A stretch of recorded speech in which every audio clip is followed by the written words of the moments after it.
Good morning, and thank you very much for joining us. I am Yori Folarin. We're resuming our rolling conversation on restructuring. And our guest this time is Chris Ekiyor. Now, Chris Ekiyor is a number of things, depending on who you ask. He's General Secretary, Niger Delta Advocacy Committee Against Oil Facility Vandalization. At the moment, he's also convener of the Integration Summit Group of Nigeria, and in between, he's been president of the Ijaw Youth Congress, as well as a commissioner in Delta State. Thank you very much for coming on, Chris. Dr. Chris Ekiyor, I should have started from the top and say Chris Ekiyor is a dental surgeon. That often gets missed out, but I'm glad to have you, Chris. Before we go into the whole matter of your views on the whole question of restructuring, I'd like to get to know the man a bit. I know that you've been about 20 years in activism. Tell me about that. That goes back to your University of Benin days, right? Yeah. All right. Thank you, Yori, for queuing in from this axis. First, I have a burning desire to touch lives and humanity and get things done right. That's what spurred me into the medical profession in the first instance. I believe that from the healthcare system, I can help people and then, restore their humanity. Now, as early as my early days in 1996, when I got into the university, I got my first baptism of fire with the Warri crisis between the Shekris and the Ijaw, and I had to Ijawnize my Ijaw brothers into the university. So I joined the National Union of Ijaw Students, where eventually I became the president of Ijaw Students in the University of Benin. And at that time, we were also coalescing the Kayama Declaration. That was 1998. So we're foot soldiers. We're young then. We're the foot runners for the TKO Goribas and all that. And then they finally had the Kayama Declaration, where we all partook in the demonstrations that led to the Black Saturday. Now, after that, of course, I went back to school as a medical student and then pursued my academic career. I was also many things. I was in the Student Union Parliament severally. And Did you spend longer than you needed to have? Of course, I had to repeat class because, when you pursue these things, sometimes you get distracted. The study of medicine requires a whole lot of time. So there was a case of choosing between your academics and the activism. And there are times where you have to make the better choice because in my mind's eye, until those who are also well academically positioned understand that they need to fight for the downtrodden, there will be a disconnect. And I didn't want to sit down and watch some laymen helping me solve my problem. So I participated. So yes, I repeated class, and looking back, it's like you're able to bridge the gap somehow because you're living your dream. I have a successful medical practice. I run cottage hospitals in some small towns, and I have 2 major centers where we move people in for care. We run medical missions. You have hospitals in the creeks? I have small outlets where we can receive sick people, review, and then if it's beyond the capacity to manage within those small centers, we move them to our major hospitals in Benin and Port Harcourt. We also do a lot of free medical missions, partnering with organizations who sponsor, and so we're touching lives. Now, in terms of activism, what had happened is that after the Kayama Declaration, we realized that you must continue to keep the pace and make the noise, otherwise you will not be heard. Okay. So from 98 till date, we've been in the front run trying to talk about these things until I became president of Ijaw Youth Council in 2007 through 2010. Of course, that period was the most turbulent time for the movement of the emancipation of Niger Delta men. And of course, that was when the Nigerian production was cut down to about 700,000 barrels per day. So I was at the helm of affairs and I led both older and younger people to go to a discourse in what we call the Prosa House. And of course, you had the Tompolos and the Atekes, the TKO Goribas in the leadership. And as president of the Ijaw Youth Council, of course, automatically I was in that leadership, championing causes to see how we can get Abuja to understand that we don't want to fight war. We're talking about our environment. Eventually, God bless Yaradua, we saw the need and then asked for this dialogue by sending Jonathan into the creeks, and we moved up to Abuja back and forth until the amnesty was granted. We're still here today talking the same thing, and we must continue to talk as activists. So it's 20 years for me, but 50 years for some others, and some others even more than 50 years. I was listening to Dapper Bria, and he said, listen, he was governor at 24, and 50 years after, the same questions they raised as governors is still what we're raising now. So maybe that leads us into the whole matter of what your thoughts are on restructuring. I noticed a number of interesting things in what I have in front of me here. That you are General Secretary, Delta Advocacy Committee against oil facility vandalization. And that has been one particular tool. I don't know. I don't want to talk about that too much, but if it's going to come in your concept of restructuring, so be it. What do you think about the question, the agitation in numerous quarters for restructuring of Nigeria? Okay, the advocacy committee was a proactive committee set up by Governor Kowa, understanding very well the peculiarities of the violence in the Niger Delta. He quickly, excuse me, he quickly identified a few voices that he knew. The deputy governor, of course, is a product of the struggle. So he identified the deputy governor as a quick one, identified Chris Sekio, who was part of the process in 2009 to bring about the amnesty, and some other very strong voices in the Delta. And said, listen, we have a peculiar homegrown problem in our Delta. Avengers are doing stuff here. Can we intervene? So the committee went to work. We spent 21 days in the creeks, 3 weeks. We were able to get a 3-week ceasefire, working with every stakeholder, and we then went up to Abuja to try to see if we can get the federal government to catch in. Of course, we were at the NSS office, we were at the IG's office, we were in some strategic offices. Well, that ceasefire broke down because the military launched an attack, and then they also continued back on the pipeline. Now we are able to secure another set of ceasefire that's almost lasting 8 weeks, and the government has still not latched on it. So it was a proactive committee of the Delta State government, not necessarily dealing with issues of restructuring. But in terms of restructuring, I have seen the Kayama Declaration. I have seen a lot of documents. I have seen the Willings Commission. Nobody is saying that we cannot be Nigeria. We love Nigeria. And I think, my opinion, Nigeria is stronger as Nigeria because of our numbers, our size, our heterogeneous ethnicity, and produce. So, if we galvanize this collectively and use it as Nigeria, we will be strong. And that's why I believe, that's why I convened the Integration Summit Group Nigeria. Okay. I'm looking for critical young people in Nigeria, say 1 million or 2, who believe genuinely in Nigeria and see every section, every part, the creeks, the desert, as part of Nigeria, and understand that in equity we must protect all collectively.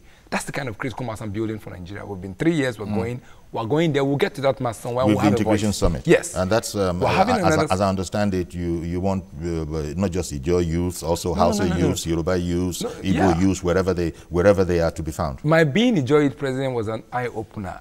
I realized on that course that no one ethnic nationality can drive a cause alone if it's a national concern.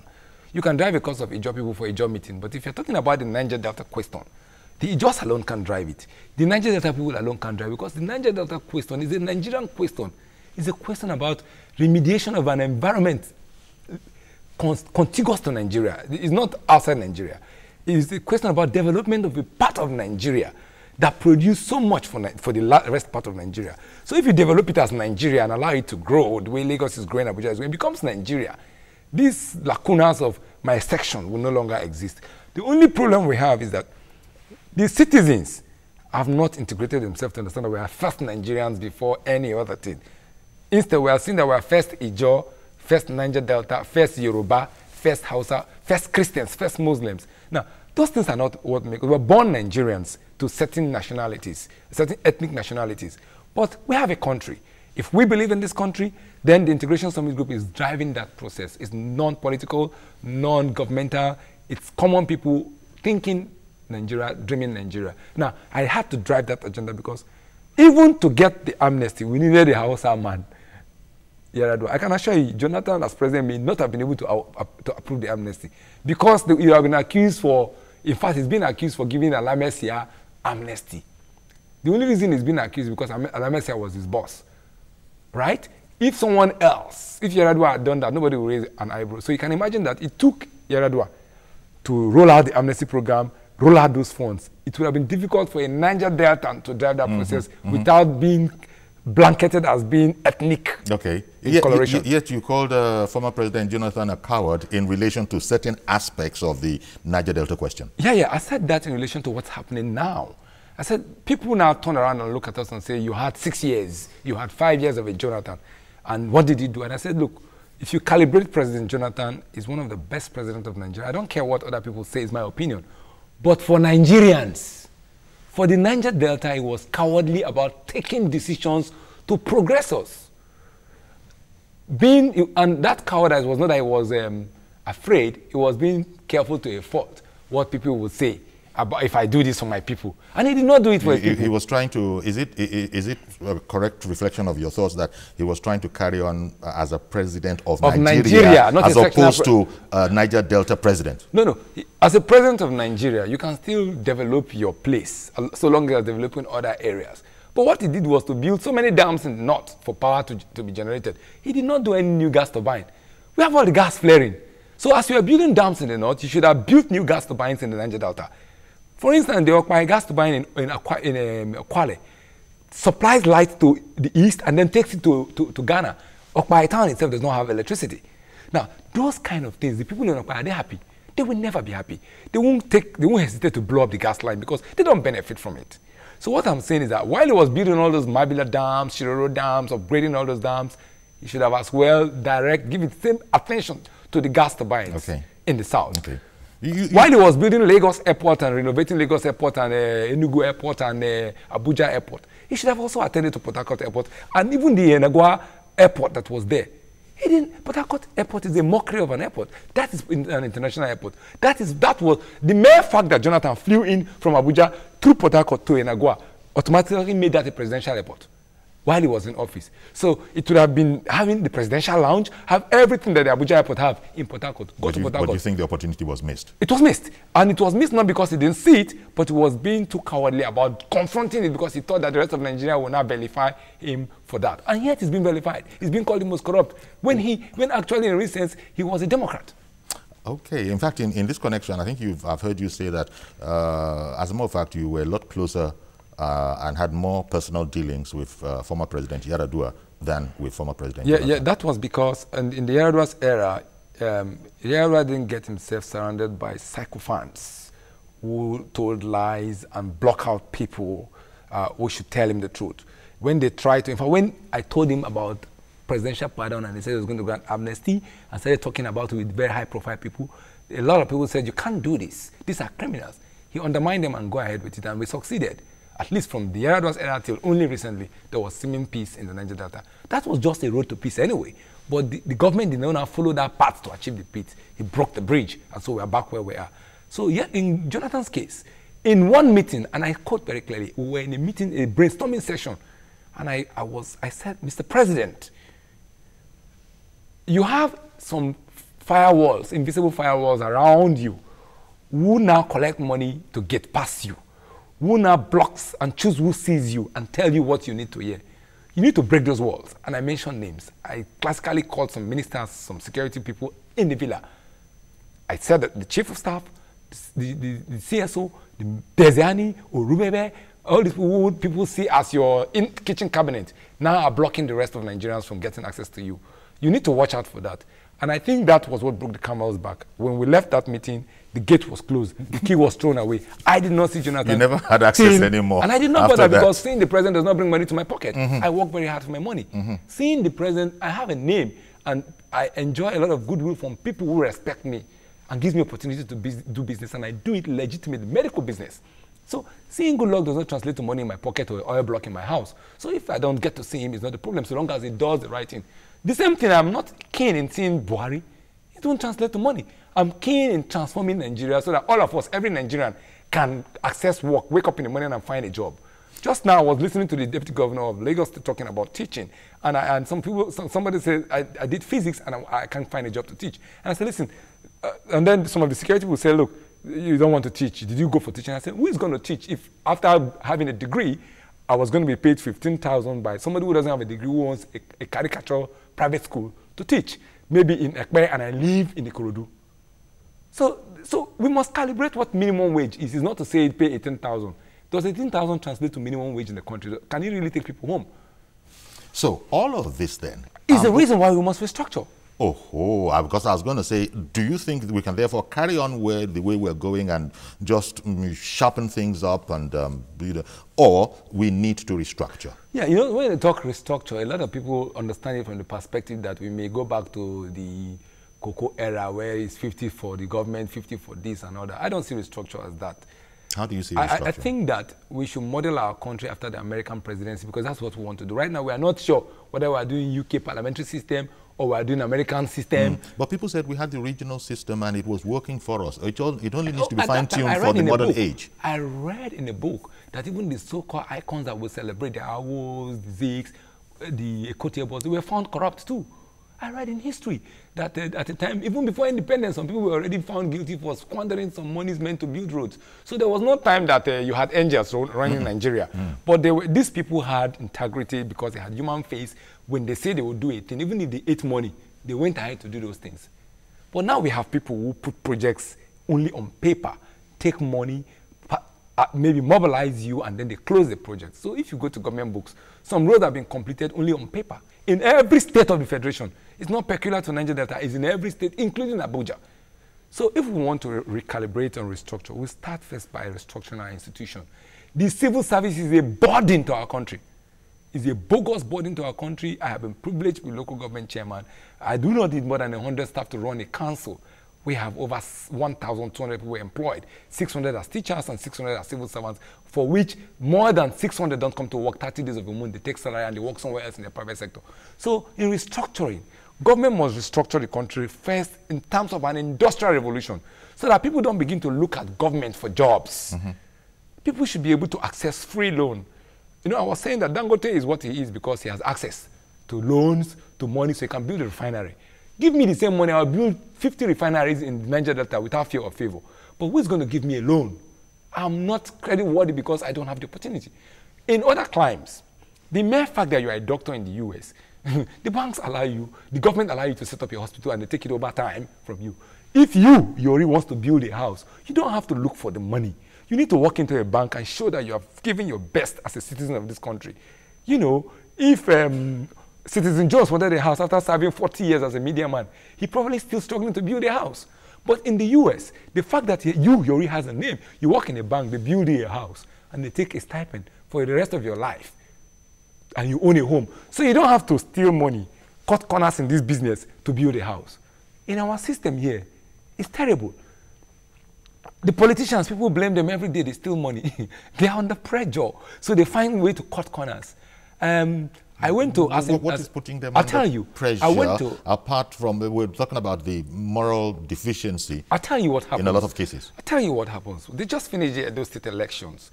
Educated citizens were demanding for 5,000 and 3,000 at the ballot to vote to change a government or to place a government. And they said that was my gain and my right because after this, I will get nothing. And what are they saying about nothing? They will get no road, no free education, no free healthcare, no social security, nothing. It's only that money they take home that day, and any other day a politician dashes them money. So now, let me tell you what happens. The citizenry has become skeptical. Laid back. So you buy your votes. So the best don't really emerge in a democracy.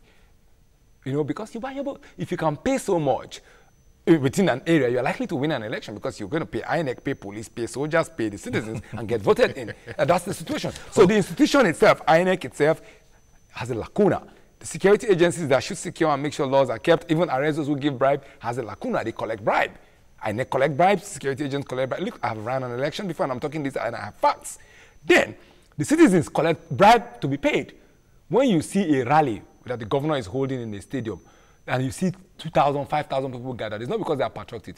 It's because they are going to get some stipend for coming. Thank you for coming will be awarded. That's why when you have a conference, you see minimal number of people where they don't get stipend. But if there's a party rally or something, you see it filled up because and when they go there, they don't really sell ideologies. They just sing and dance and they go home. So restructuring would have affected all of this? All of it. It starts from institution. Why should you have all these bogus ministries and ministry workers doing nothing? This is a studio. So if we restructured and if any region wanted to continue with the way it is going, just fine-tuning it, so be it. But if any region, for instance, anyone that you are concerned with, and if they listen to you, you deal with these aspects of the issue. Yeah, when you begin to look at institutional restructuring, that will give birth to what you call regional restructuring. Regional restructuring will then lead us to calibrating what do the regions have as resources to develop the collective. And that experience we've already had before in the First Republic. Yes. So we're borrowing, it's a fine blend. If you go to India, the future is there, coming into the present, and the past is there in the present. So in India, they still ride horses, ride bicycles, they still use canoes, they still use elephants to do transportation, you still have shanties in the city. So you can have this 5-star hotel and you have a small shanty living in it, but well kept and well managed. Everybody can have access healthcare. People can go to school. They still have a class system, but you see, they did not leave their past behind. They didn't even leave their religion behind. Here, we left our religion behind. We borrowed the white man's religion. We now take it to the white man. We did not take the white man's technology with us. Up until now, there's nothing that we produce in all the things we use for our technology. So we're living at the back of the world. All we do is sermonize, have wonderful seminars, brilliant talk shop, economic theories about the country. This is a country that has failed all the primary economics, elementary economics that I know, where I see demand and supply, where the more the supply, the lower the price. Or the more the demand, the higher the price. Here, it has failed. It's not working. There's what they call the breaking limit, the limit of elasticity. We have gotten to elasticity. We are not breaking. The country has gotten to where some countries have gone to war for less worse condition than we have now. But Nigeria is still here. So we have reached our elastic limit. We have not gotten to breaking limit. We are not getting to breaking limit. It shows that this is a country that is resilient. Look at the Boko Haram. In other countries, it resulted to whole. That's what happened in Syria, in Somalia, in all those places you have this war. What we have in the Boko Haram, this country had the capacity to indigenously, without external support, contain them in a particular region until we are chasing them out. Nigeria has capacity. But what was the but? Why couldn't that be fixed? And now Boko Haram is all over the place. Because that's what I said to you. We were able to fix the amnesty, so the government now started seeing oil from 700 barrels to 2,600 barrels per day. So there's peace. As far as they're concerned, once oil is pumping, there is peace. And so they did nothing to address that. You arrest this Boko Haram situation to a particular level. You are supposed to now put military posts, close the northern borders, and calibrate those who come in from wherever, and then have border patrols with helicopters and all that. You go to the barrack and you sit down. There's no money to continue the project. So while you sleep, they sneak in again because desperate people will never give up on their desperation. Be that as it may, Chris, even in the Niger Delta, your beloved region that you complain legitimately is, desecrated, in terms of pollution and all of that. The question we would have heard about the leaders of the Niger Delta themselves, they've done precious little for their own region. You need to explain what you mean by that. Leaders, like they should use their monies to develop the region? No. Or you're saying about the governors? Yes, precisely. The governors, the elected officials who have, received subventions. There's precious little to show for it. Okay, I'll tell you. I've been shouting the word blackmail, that there's a central blackmail against the Niger Delta people. Apart from Lagos and Abuja, in terms of urbanization, every other state capital in the Niger Delta is more urban than any other one anywhere else, including from Ibadan through Ondo to the north. So you cannot say that those governors are not also putting money to develop the region. It's just that we're saying the resources that we get in return from what we give is not commensurate with our output. It's input-output. So you don't accept the criticism that the monies that did come in to those governors, you don't accept the criticism that it's not showing value for money. I'm saying that it's showing because... I'm saying it's showing because we have better cities, better state capitals than the other state capitals because we have more money. Do you understand what I'm trying to say? So if you go to Kebbi State, for instance, their state capital is like maybe it's Saple as against Asaba, which is our state capital. If you go to Ilorin, for instance, their state capital is like Warri as against Uyo. So you cannot say that the government of the Niger Delta ain't doing anything. They are. But we're saying that it is not sufficient because the terrain, it's far, far difficult to develop than what it is. I'm not also trying to exonerate them that they're not corrupt, but they are not isolatedly corrupt alone. Corruption is nationalistic. They are as corrupt as their colleagues in the north, in the south, in the west. If you probe everybody and put them on the same platform, you find the same element of corruption, either due to negligence or due to not following due process or due to direct access to government money. The amount of corruption is also commensurate to the amount of money that you get. If for instance, I earn 100,000 and you earn 50,000, and we go to a bar to buy, no, to a shop, a mall, to buy shirts, I can easily pay for a shirt that is 10,000 and walk away. But you have to think twice to pay because you have 50,000. That's just the calibration. So the man gets 13% derivation. So he probably can do more projects, and if he's willing to steal more money, probably can have access to more money to steal, then you don't get 13% derivation. It doesn't mean that both of you are not stealing. Both of you. But you're not apologizing for them. No. What I'm saying is that we have a system that encourages corruption. When a president has a $26,000 per day for Extra Code per trip, and he travels around, and he goes around maybe 30 days of the month, he's traveling internationally and takes $26,000 as Extra Code and puts it there, whether he uses it or not is there. When he gets to where he's going to, for instance, he's a diplomat. The embassy of the country will take care of him there. The country itself will take care of him there. So he doesn't have to spend from his pocket, unlike you and I that will spend from our pocket. But he takes that money. I don't know if you understand. I do. And all presidents take it. That in itself is corruption. As you're speaking, I'm remembering Peter Obi's going viral with his speech, telling us how to cut costs. Thank you. Although immediately people have begun to respond. I said here that I was a council chairman. I met a system where till today, I don't know why it's still happening. Local government councils across board takes what they call environmental day money to do environmental sanitation. In my local government, for instance, it was 2 million naira. So at 30th of the month, the council releases 2 million for people, youths to clean up. And then the cleanup will be from 6 a.m. to 10 a.m. Do you know what I found out the first weekend? I got there, and then they were planning how to distribute the 2 million up until the environmental sanitation was over. Youths were there waiting to be given money to go and do the work. The civil servants were calculating what they need holes and all this for. And then the politicians were also looking what they will use to go back to their wards to mobilize. 10 o'clock came. They haven't done any cleanup. But the money was still shared anyway. And if environmental sanitation is over, will they use the money again? So the following week, I called the whole youth out. I called the whole workers out. I said, we don't have to wait for the 30th day. We'll buy the things we need now. We bought them. By the month we release the money, we pay the people who supply, we send everybody out to work. Even at that, after 3 hours, we haven't achieved anything. 2 million was gone. And I sat down and I said, but what? 2 million can create 200 jobs and the people will clean every day.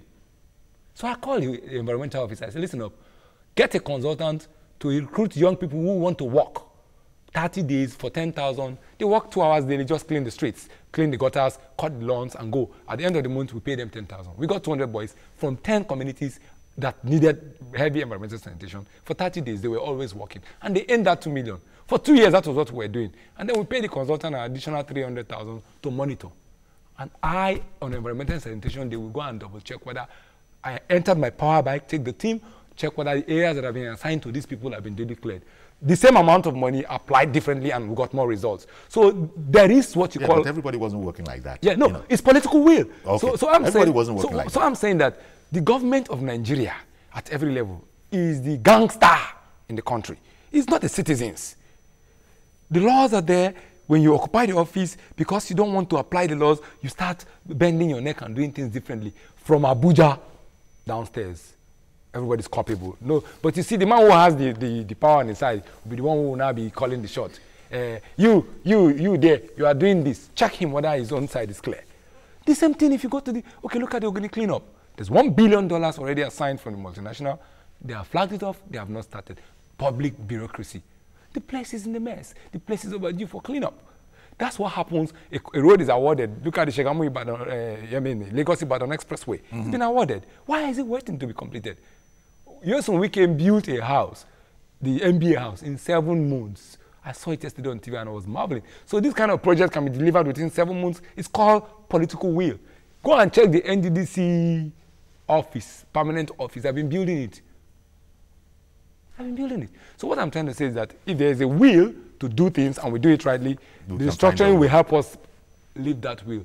The law that we have now, the institutions that we have now encourage corruption. Okay, we're going to take a break here. Don't go anywhere, please. We'll take your calls when we come back.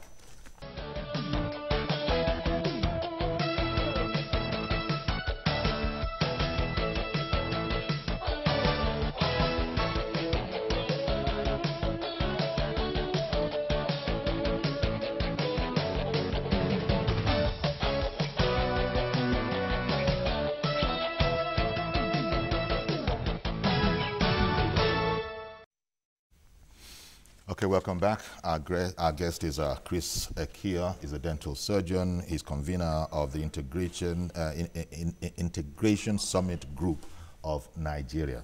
He's a former commissioner in Delta, and he's also the general secretary of the Delta Advocacy Committee Against Oil Facilities Vandalization. Talking about restructuring, you've emphasized the importance of institutional restructuring, but there's also the matter of federal fiscal federalism, which a lot of people say really that's the heart and soul of it. What's your take on that quest? Yeah, a lot of people just dump the word fiscal federalism. They don't really know what it means. What do you think it means? What does it mean? Basically, I said when I started that we need to begin to look at our presidency and fashion it after the American style. That's fiscal federalism, where the littoral states own what they have within their soil, develop it for themselves, contribute through taxes to the center, and the center is responsible for national security, national policy framework, national judiciary issues, and national healthcare systems, and social security. Do you understand me? Yes, yes, yes. But what we have here now is an Osusu system, where the federal government mop up all the funds from everybody, including from the citizens, from using the FIRS as tax collector or Osusu collector, collecting royalties from the oil companies, selling oil blocks on behalf of Nigeria, selling Nigerian assets on behalf of Nigerians without our consent, and then they gather the money. And every 30 days, they invite all our representatives in terms of governors and give them handouts and say, go and use it to provide road, water, and pay salaries of people who don't go to work anyway, because there's no work to do.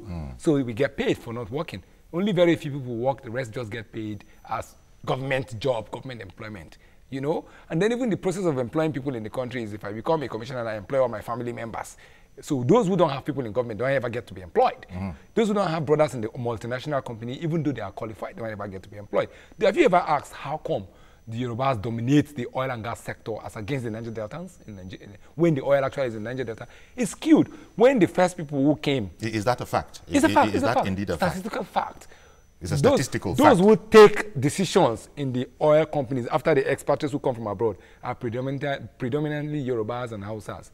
How did they get there? Okay, 1 second, please. Because it's a call-in, Shola has called in from Ikwaja, and I've been holding him on for a while. Very sorry about that, Shola. Good morning. Yeah, good morning, sir. Please go ahead now with your question or observation.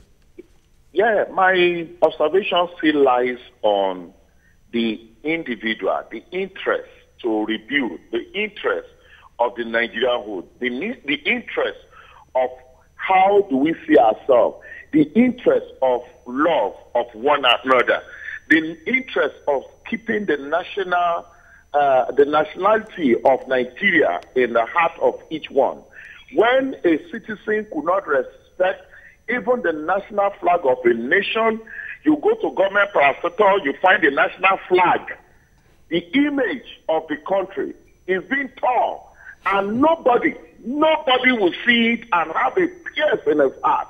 And you see foreigners, the way they guard that ordinary flag tells you that it transcends to every other property that nation is having.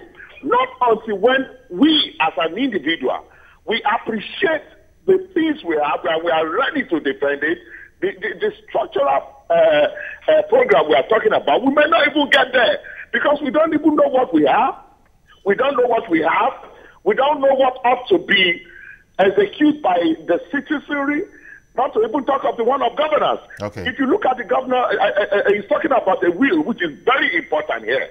When the person of the former governor of Lagos State, Fashola, was there, he has a will that what the gun could not do, the legal side could manage it. That is Oshodi.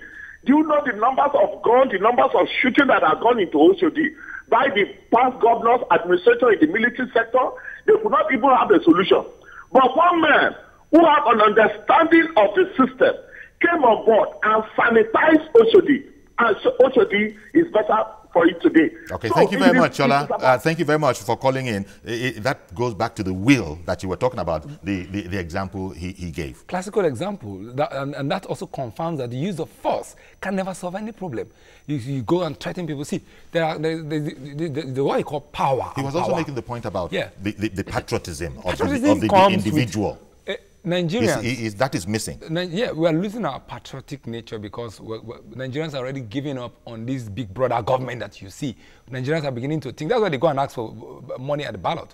Think that government cannot live up to its expectation for them. Too many broken promises.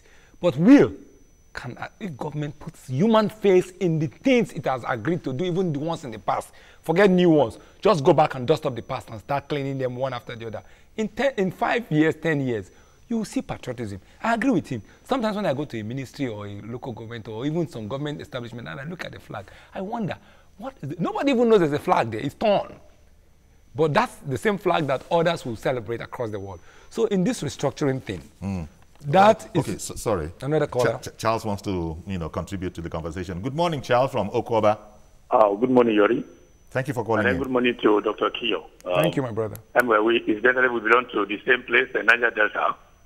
I see that this restructure we're talking about, everyone has contributed to it.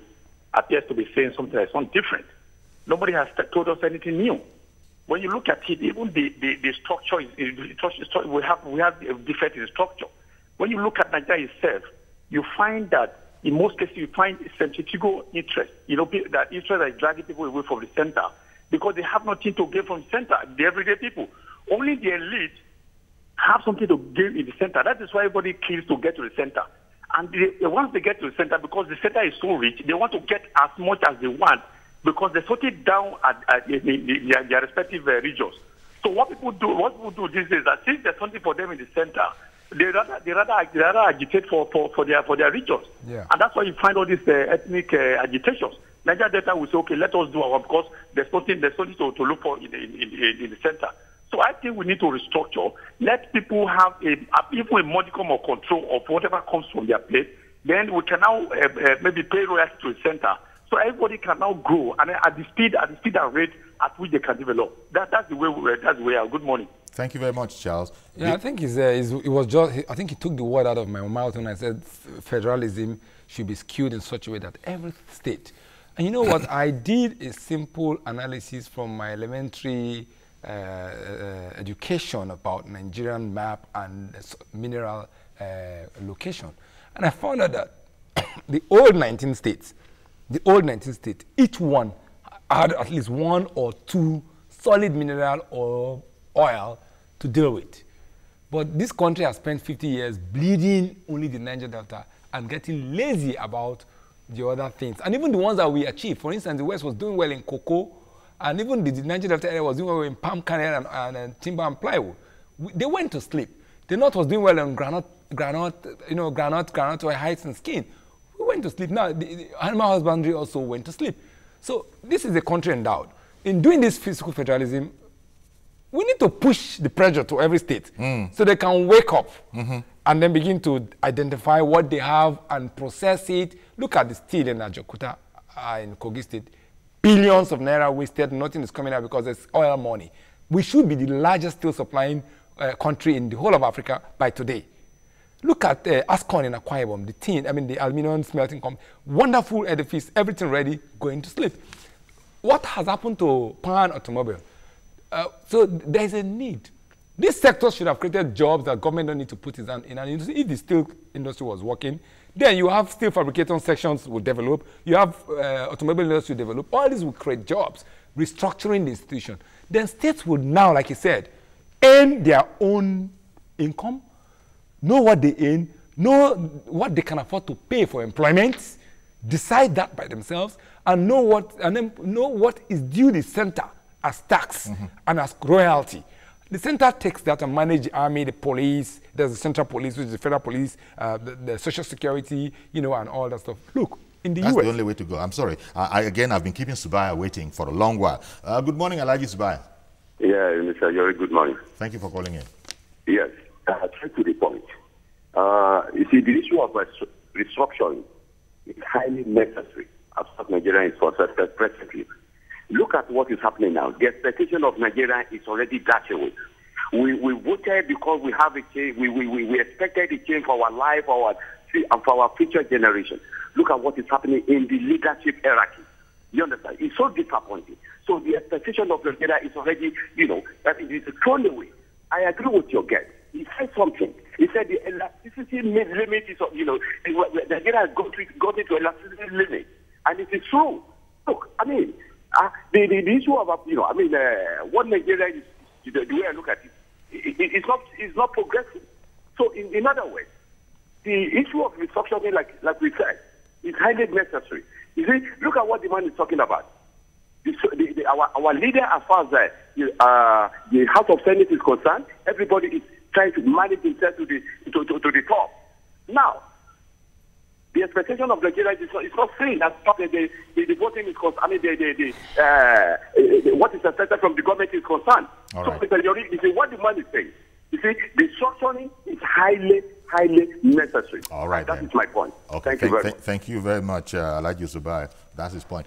Even the way we organize ourselves, the political arrangement, there are even those who are questioning the need for the National Assembly, the way it is presently configured, along the lines of, look, if we want to be as thrifty as we can, then surely that's an unnecessary expense.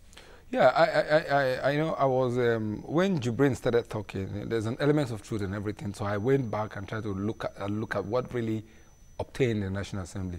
Yes, there's too much money being paid there, but that's not the only place. It's the same thing in every other, in the judiciary, in the executive. There's some administrative recklessness in terms of spending that is not necessary. And Governor Obi was able to highlight that. So you can imagine what Obi said about being an executive governor, and then what Jibrin is saying about being a honorable member. So that's why they go there. In other places, in the US, it's part-time basis. You go, you make your law, you get paid for a sitting, and you go back and do your regular business. This is perhaps the only country where being a politician is a full-time employment for some people. I know people who are there for 30, 40 years, they have no other job. And yesterday I was listening to the lady who said, Dile Malayo at Dino 1 to Dino 10. Where is he working? But you see, he may not have stolen that money if he gets 40 million every quarter. As outside his 400 and something thousand naira salary, he gets 40 million every quarter as money to spend. Then maybe he gets a constituency project of 1 billion or 2 billion to do in his place, which may not be monitored. So too much money floating around. So I don't have a problem with the National Assembly as it is. Nigeria is big and people must be represented. Delineated constituencies must have a voice because those are the ones who should speak for us. But must it be full-time? Those are the ones those who are should questions be we could discuss. If it was full-time, it's a very taxing job because we're a developing country as it is. But it should be something that should be more patriotic, less pay for it, right? Then more commitment to dealing with the constituency issues as it were. Okay. I haven't seen them discuss any constituency issue. I have not seen any member, when a member struggles to raise his constituency matter, they put it in the carpet. But you see, when it gets to issues about power play and more resource sharing, then it becomes a national debate. Look at the PIB. It's going to better this oil and gas sector. It is almost 10 years. They have not been able to pass it. It's the longest bill ever. What is unique about the PIB? That communities should have some 10% equity, that indigenization of certain section of the oil and gas so that Nigeria can have homegrown technology, that we should refine oil in our country than go and buy refined products, that they should unbundle NNPC and a few things. Is that what we are afraid of? Okay. Taufik Oshogbo, thank you for holding on. Good morning. Good morning, sir. Thank you for calling, sir. And good morning to my brother in the house. Yeah, okay, Ori, in my own contribution, let me explain in layman. You see, basically restructuring is necessary. But there's one thing we need to understand in Nigeria. Why are we all selfish? Because basically we're talking about selfish interest basis. If we are sincere to ourselves, those so-called negative deltas, right now, for them now to be bombing on the pipelines, at the same time causing some detriment to them too. Just as the guest in the studio said, the cleanup has been set up, and the cleanup is ongoing now. And another billion has been given from the foreign and maybe the company over there. Now, what I'm saying is that the government to itself has an excuse for not starting it. The leaders of the militants are still there. They're scared of them. They use that as excuse. What I'm not saying is that nobody knows your home better than you do. Please, let's stop selfish interest. I want the leaders to call themselves to order, organize themselves, fix the state. When you fix the state, your state is in order, then you can call for whatever restructuring. But right now, you yourself, your state is being messing up, and people are talking about restructuring. Who will start? Did they have those in the National Assembly in Abuja? They have. Have they ever mentioned it? Because their own pocket is being full of. They have no interest in Niger Delta of their own, but they believe in their own faith alone.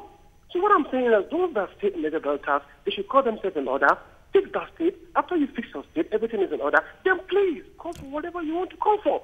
All right. People will listen to you then. If they didn't listen to you then you can go and do whatever you say. People say no. It's like it's Nigerian themselves at the third level. They're not listening. Okay. Okay then, Taufik. I don't know, did you catch most of that? I managed to hear him say something like they should call the Niger Delta militants to order so that they can take care of their own. And I don't know. Okay, and maybe wrapped up in there was the whole question of that. Niger Delta is busy bombing pipelines. And how is that going to help anyone? You know, I've heard the argument. I submit usually. I've heard the argument that, look, it's the only language government understands. No, I submit usually that.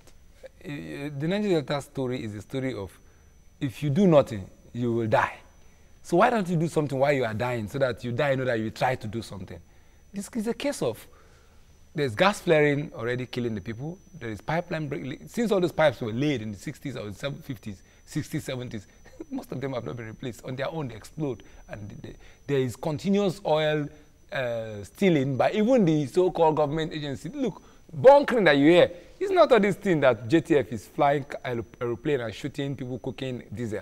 And that is a handful of, I'm talking about massive 2 million barrels vessels going to anchor somewhere, and then they take smaller vessels to go to the trunk A lines, all those 24-inch that they blow up and calibrate it, work on it, remove pipes, pump into the smaller draft vessels, and then move it to the 2 million barrels, and then they go and sell.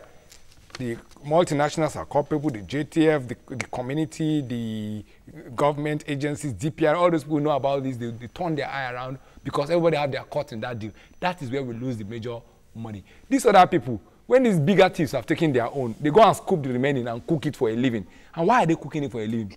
In those communities, there are no light, no water, no job. So they have to generate their own life. So they cook and sell for one another to generate their own light. And they make money because they can't farm to live.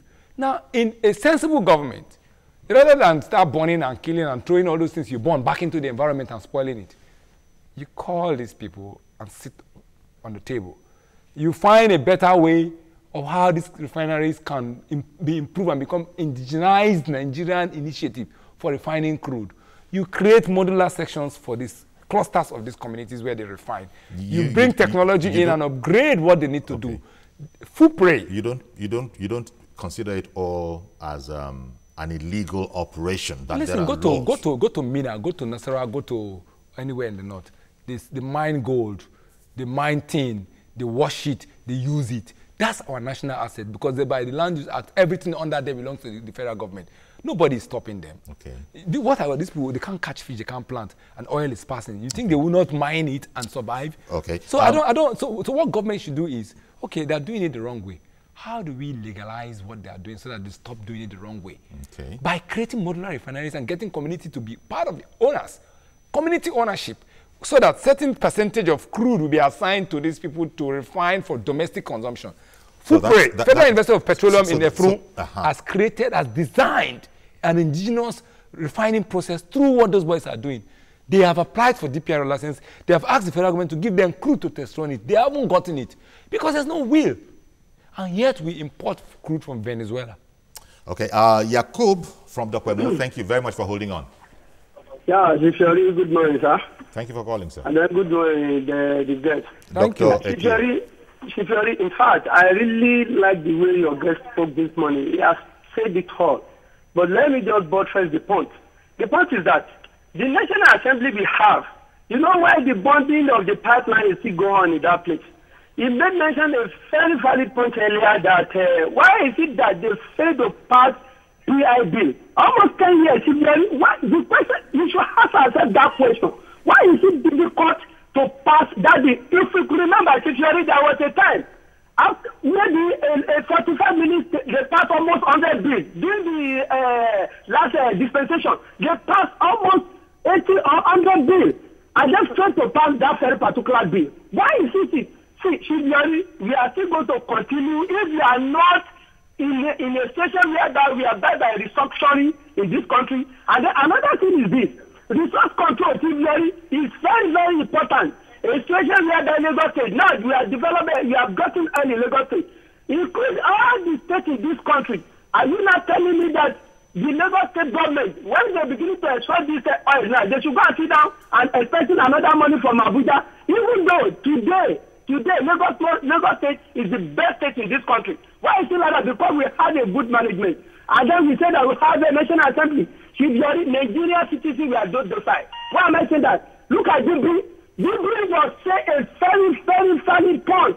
And then nobody said anything. And then the National Assembly, those people, they are not gang against the man. And then they put the man out because of the whistleblower. And then the man is even say that himself is corrupt. And then they don't even say anything. And then Nigeria citizens, we are not saying anything. Where are we? Where are we going? Where are we going? Nigeria citizens, we should wake up. Even this National Assembly, we have to drag them out. They should respond to the allegation. If they know they are not corrupt. Thank you. Okay, thank you very much, Yakub. He did say something I was going to look at, Lagos and the oil. You know, funny enough, Lagos just announced this oil well, but it has always been there. I know about it. But they have just kept it sub-threshold. You know, there's an amount of this crude that it must get to before it become an oil-producing state. For a while, what they call they kept it sub-threshold, and they have maximized the benefit for Lagos before it's now becoming a national asset. You know, now that it's a national asset, Lagos will soon join the Niger Delta in agitating for resource control, because now Lagos may contribute, let's say, of this new 2 million barrels, Lagos may be contributing 400,000 barrels daily. And then when they bring money back from Abuja, what he gets is like 5 barrels equivalent. And they say, then the Abuja will even tell you that we are even being fair to you to give you 13%. The law that sets up that derivation did not say that. It says a minimum of 13%. No president, even Goodluck did not come and make it 70%. If I was the president, I would have gone to 70%. Heavens don't fall if you did the right thing. People will agitate. Goodluck attempted to increase fuel price. They came and closed down Lagos here, did everything. When Buhari came and shut it up, why didn't they close anywhere? One, because Buhari has already sent a signal that I'm a no-nonsense man, I will do what I have to do to move Nigeria on. If you just try to massage people's ego, they mess you up. Actions need to be taken where they have to be taken. This resource control thing we're talking about, we're not saying that we want to own all the resources. We're saying that if we produce oil, then we should be respected and treated as those who produce oil. But can you understand the trepidation of some of our people on this whole matter of resource control, and that they feel, wait a minute, this is the way to cut us out, you know? Yeah, it's because we don't believe that we're Nigerians. We still believe that we belong to North, West, South, Hausa, Yoruba, Igbo, Ijo. Okay, let me quickly bring in this last call. See, Raphael from Agege, good morning. Hello, good morning, Mr. Larry. Good morning. Okay, good morning, sir. Quickly, please. Yeah. Good morning, your guest. I'm greeting him. Dr. Ekia. Yeah. Thank you. According to what he said, that man is saying the fact. We said, according to what he's talking about, the Niger Delta breaking the pipeline, all those things. Imagine those people have an access to those resources instead of them vandalizing the pipeline in the wrong way. Okay, we got your point, you know, but we still got your point. It's just like the Pondo machine that we buy now from China. I heard it was there from, is it Ifa, Ibadan, or Lagos, and then we wished it away. So this, if you go to China, they have small modular refineries, clean, like monopumps, refining their products. We've completely run out of time, yeah. Chris. It always happens when you're having a good time. But thank you very, very much, Dr. Chris Ekia, convener of Integration Summit. And we intend to build a critical mass of Nigerians who believe in Nigeria, who believe that we can restructure and still remain Nigeria, and then do the right thing so that Nigeria can go right. Be inviting you. It's November in Port Harcourt, and I hope that you'll be my guest. Indeed. Thank you very much. I'll be back tomorrow with a fresh edition of the program, God willing. I am Yori Folani. Bye-bye for now.